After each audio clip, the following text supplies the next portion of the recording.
I'm Jan. And I'm Ronnie, and we're designing dishes. Today we're making a rich custard pudding. We're using this recipe in an English trifle that we have on one of our other videos. We hope you'll go and watch that. Now, if you don't want to make a trifle, you can still make this wonderful pudding and serve it over any type of cake or any type of fruit.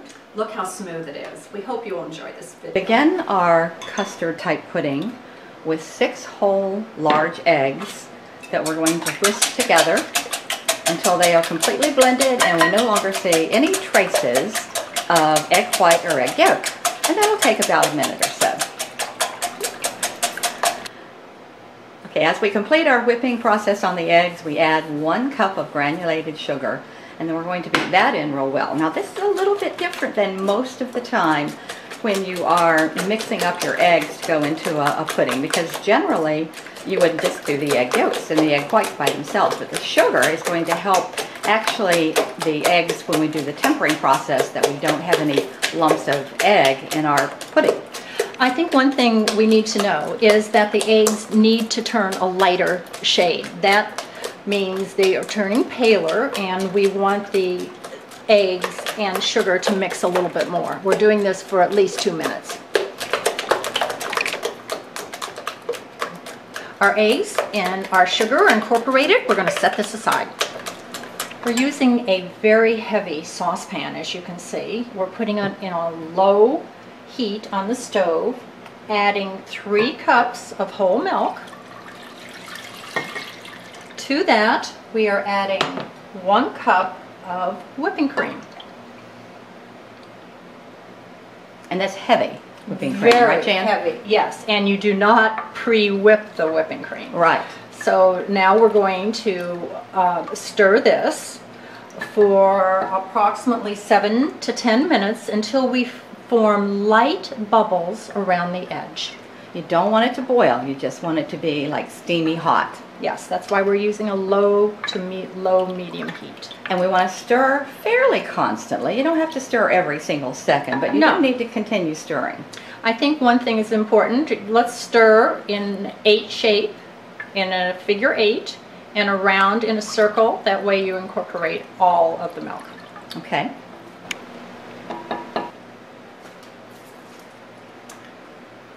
We have some bubbles around the outer edge, and our pan is starting to steam. I'm going to turn off the heat, and we're going to begin our tempering process. Now, the reason that we want to temper eggs is because we don't want something like scrambled eggs in our pudding.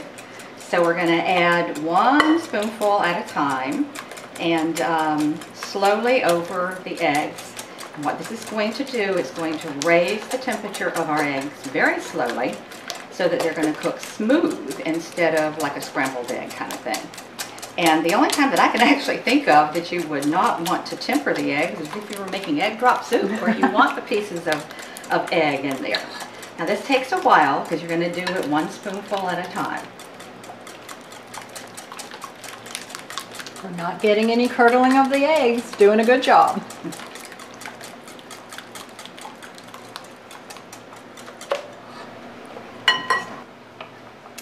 It's been 13 minutes, and I'm continuing to stir in my figure 8s and in the circle.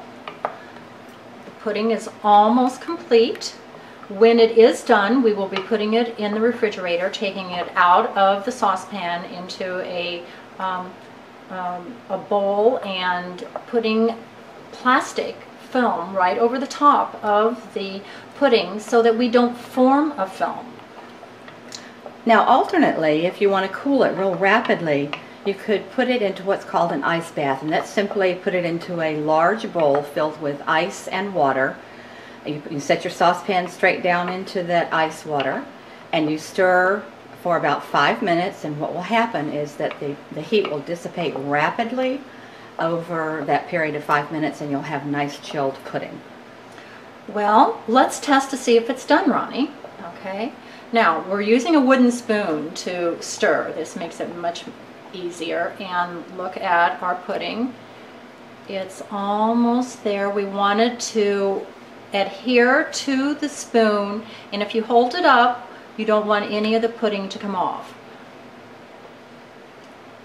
Is it ready yet, Jan? It's almost ready. I would say, what do you think, Ronnie? What's your way of testing? Turn the spoon over upside down. Okay. And here's a method where you can take your finger, drag it through, and if you see the two trails on either side of the wooden spoon, then even works on a metal spoon as well too, then you know it's done. Yes. So there's two methods. Finger method and holding it up for about 10 seconds and none of the pudding coming off. It is all ready to go. Now, before we transfer it to our other bowl, we're going to take it off the burner, turn off the stove, and we're going to put in 1 teaspoon of clear vanilla extract and stir it in. Now the reason you put it in after it has cooked, I'll back it up a little, there we go, is that it is alcohol based and we don't want the flavor to go away, and it works very well if you put it in at the end. Now, if you have a vanilla bean, which some people use, you can put that in the beginning because there's no alcohol in the vanilla bean. Yes, you put that in the milk as you're steaming the milk and take the vanilla bean out when you get ready to add the eggs. This concludes our video on how to make this custard type pudding. And oh, I can't wait to eat it. I'm going to eat it too.